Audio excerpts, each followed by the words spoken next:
ગુજરાત રાજ્યના ડીજીપીના આદેશની કડક અમલવારી કરતા બનાસકાંઠા જિલ્લા પોલીસે પાલનપુરમાં હેલ્મેટ વગર સરકારી કચેરીમાં પ્રવેશ કરનારા વાહન ચાલકો સામે કડક કાર્યવાહી શરૂ કરી છે। જોરાવર પેલેસ ખાતે ટ્રાફિક પોલીસની ટીમને તૈનાત કરવામાં આવી છે, જ્યાં કલેક્ટર કચેરી, કોર્ટ, એસપી કચેરી, પ્રાંત કચેરી અને જનસેવા કેન્દ્ર સહિતની મહત્વપૂર્ણ સરકારી કચેરીઓ આવેલી છે। તો પોલીસ દ્વારા હેલ્મેટ વગર આવતા સરકારી કર્મચારીઓ અને નાગરિકો સામે દંડનીય કાર્યવાહી હાથ ધરવામાં આવી રહી છે। તો આ કાર્યવાહી દ્વારા વાહન ચાલકોમાં હેલ્મેટનો ઉપયોગ અંગે જાગૃતિ લાવવાનો અને ટ્રાફિક નિયમોનું પાલન સુનિશ્ચિત કરવાનો પ્રયાસ કરવામાં આવી રહ્યો છે। તો આ પગલું વાહન ચાલકોની સુરક્ષા માટે લેવામાં આવ્યું છે અને તેની સખત અમલવારી કરવામાં આવી રહી છે। Bureau report CN24 news.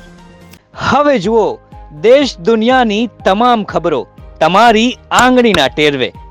ઉઠાવો મોબાઈલ અને Google Play Store પરથી ડાઉનલોડ કરો અમારી CN24 ન્યૂઝ મોબાઈલ એપ।